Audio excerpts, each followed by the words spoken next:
국민의당 전당대회가 이제 나흘 앞으로 다가왔는데요. 이미 국민의당 당원을 대상으로 하는 온라인 투표는 진행 중이고요. 이 보도된 바에 따르면 예상보다 높은 투표를 보이고 있다고 합니다.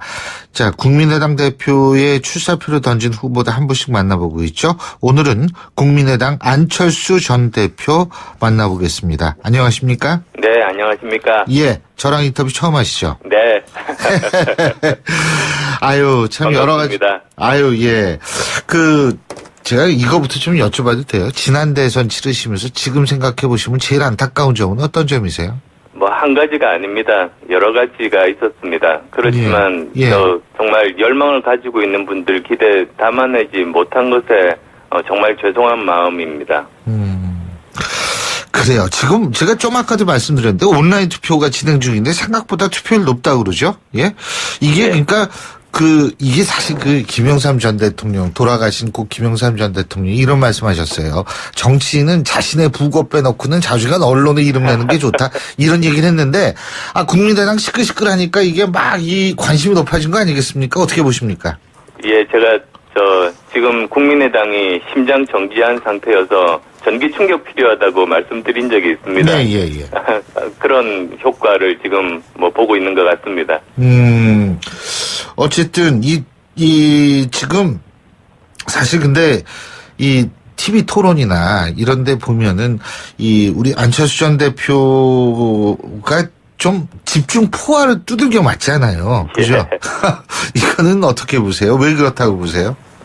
제가 훨씬 더 많은 말씀을 드릴 기회를 가지게 돼서 저는 참 좋은 기회라고 생각합니다. 네. 그렇지 않아도 제가 여러 가지 설명드리고 싶은 부분들이 있었는데 네. 토론 기회를 통해서 그런 기회들을 많이 가지게 됐습니다. 그러시군요. 지금 현재 제가 이건 다 여쭤보는 겁니다만 안철수 전 대표께서 국민의당 당대표가 다시 됐을 때 가장 큰 당에 대한 예를 들면 정치계에 대한 혹은 유권자들에 대한 장점은 뭐가 있다고 보십니까?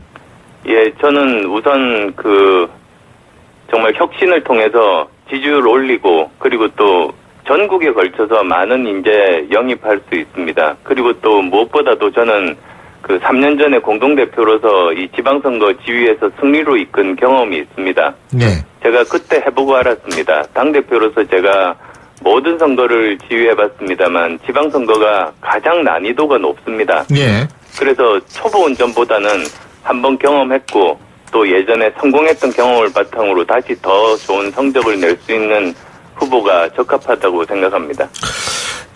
지금 지방선거 말씀하셨는데요. 서울시장 선거 요구가 있으면 나가겠다 이런 보도 많잖아요. 그죠? 저는 원론 말씀드렸습니다. 예. 우선 제가 대표가 되면 이제 당이 선거를 치를 수 있는 진용을 갖춘 다음에 그 다음에 그 시점에서 제가 당을 위해서 할 수 있는 어떤 일이라도 하겠다 그런 뜻으로 말씀드렸습니다. 근데 이제 반대편에서 공격할 때는 서울시장 나가는 사람이 왜 당대표 나오느냐 이런 얘기를 하거든요, 지금.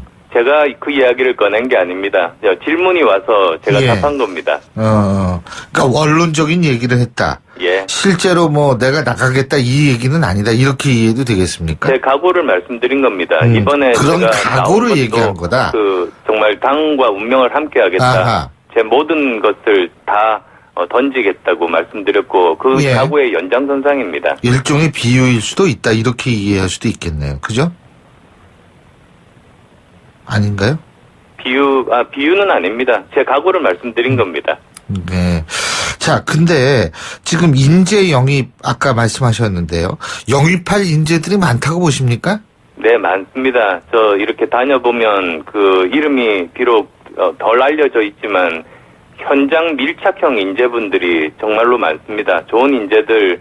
그런데 이제 문제는 지금 당의 지지율이 낮다 보니까 선뜻 이렇게 힘을 합치려는 결심을 잘 못하십니다. 그런 분들 제가 직접 찾아뵙고 삼고 초려하려고 합니다. 특히 이제 국민의당은 이제 호남 지역에 공을 많이 들이고 있지 않습니까? 그죠?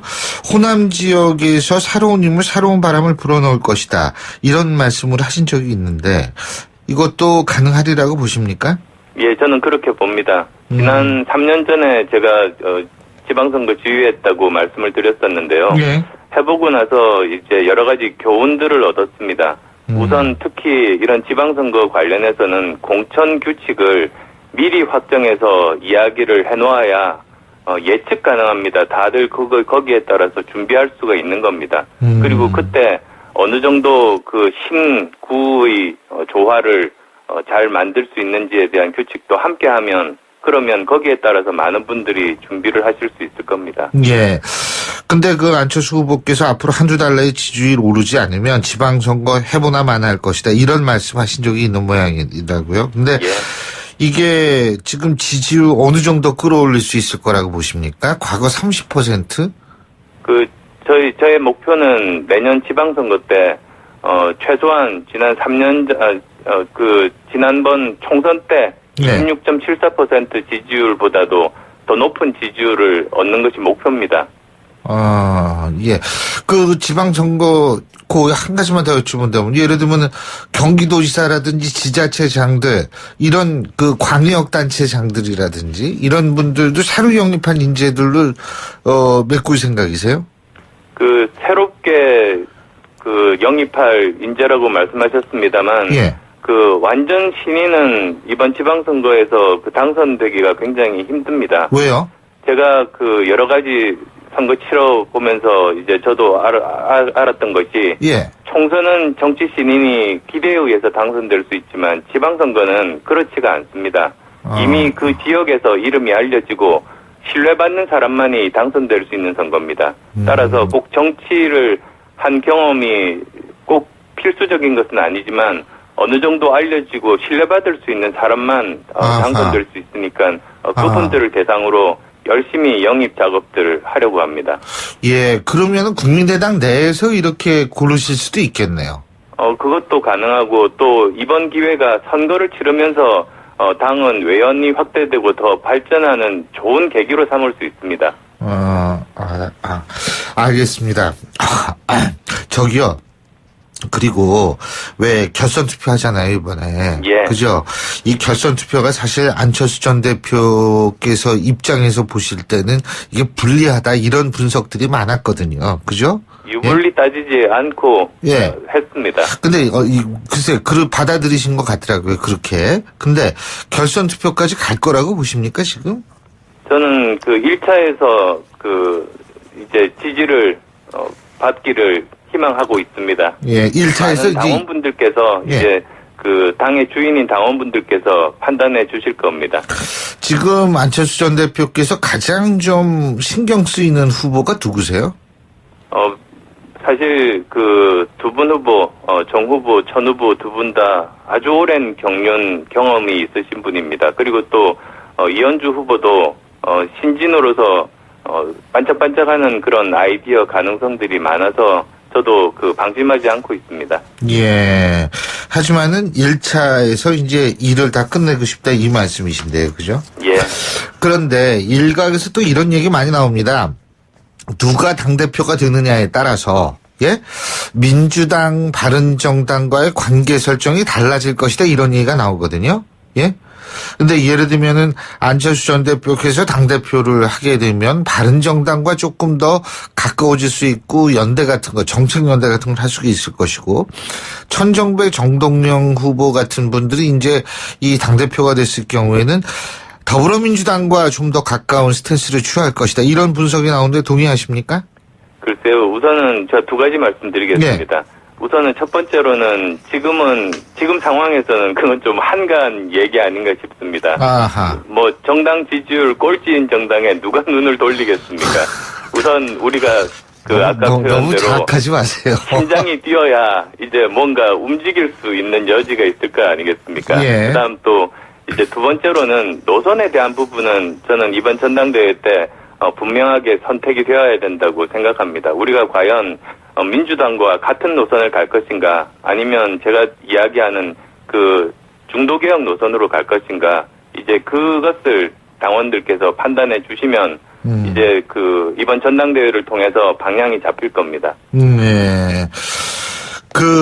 어쨌든 지금 이 정부 여당과의 협조가 가능한 부분도 있다고 보시죠? 네, 그렇습니다. 뭐 어떤 부분이라고 보세요? 그런데 예. 일단은 우리가 중심을 잡아야 됩니다. 즉 우리는 항상 국익과 민생을 최우선 그 가치로 두고 우리가 이 문제를 풀 때 해법을 스스로 가지고 있어야 됩니다. 그리고 그걸 기준으로 해서 만약에 정부 여당이 같은 정책을 펼친다면 전적으로 지원해주고, 그렇지만 생각이 다르다면 강하게 반대하고 대신에 저희들 대안을 정부 안으로 받아라고 이제 그 밀어붙일 생각입니다. 예.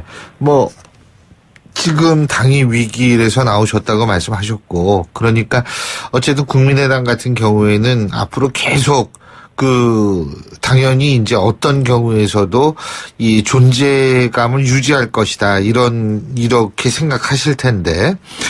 근데 이제 문제는 뭐냐면 지금 대한민국 정당판에 있어서, 정치판에 있어서 지역 기반이 취약한 정당은 오래 못 견딘다라는 얘기가 있거든요.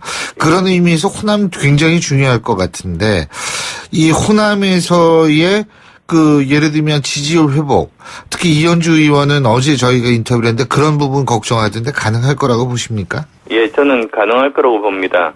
지난 대선 때 그 정권 교체의 그 열망이 굉장히 컸고, 거기에 예. 따라서 많은 고민을 거쳐서 판단을 하셨던 걸로 알고 있습니다. 따라서 이제 지방선거는 또 다릅니다. 지방선거 때도 만약에 한 당이 일당 독점 체제가 되면 지방 그 자치는 소멸될 위기에 처한 것을 호남에서 누구보다도 잘 알고 계십니다. 경쟁 체제가 그 지방 자치를 건강하게 한다고 많은 분들이 알고 계시기 때문에 저희들이 그 기대에 합당한 실력들을 보여드리면 저희들은 좋은 성적 거두리라고 기대합니다. 그렇군요. 근데 안철수 전 대표께서는 여태 언론 노출이 그렇게 빈도수가 많은 정치인이라고 보기 힘들거든요. 사실. 그죠? 저 나름대로 열심히 했습니다만, 요청에 비해서는 제가 미치지 못했던 것 같습니다. 예. 아니, 근데 언론을 적극적으로 좀 활용해야 되는 건 아니냐. 우리 안철수 전 대표를 안타깝게 생각하는 분들은 그런 얘기도 많이 하더라고요. 앞으로 어떻게 하실 생각이세요? 앞으로 저희들 취약한 부분이, 저뿐만 아니라 국민의당이 사실은 취약한 부분이 저희들이 했던 일들도 제대로 잘 알리지를 못했습니다. 그래서 이런 부분들 제대로 강화해서 네. 지금 현재 그 국회 구조를 보시면 국민의당이 찬성하면 통과되고 반대하면 통과되지 않습니다. 예. 지난 100일간이 사실 그랬습니다. 예. 그런데 그런 것에 대한 인정은 지금 받고 있지를 못한데 그런 부분들 개선해서 저희들이 잘한 부분들 적극적으로 알리겠습니다. 예, 그래서 제가 말씀드리는 건데 당선이 되시면 반드시 좀 인터뷰 해주셔야 돼요. 당선되면 인터뷰하는 건 당연하지 않겠습니까? 오늘 만남이 마지막 만남이 되면 안 된다 이 말씀입니다. 예. 오늘 말씀 잘 들었습니다. 고맙습니다. 네, 감사합니다. 예, 지금까지 국민의당 안철수 전 대표였습니다.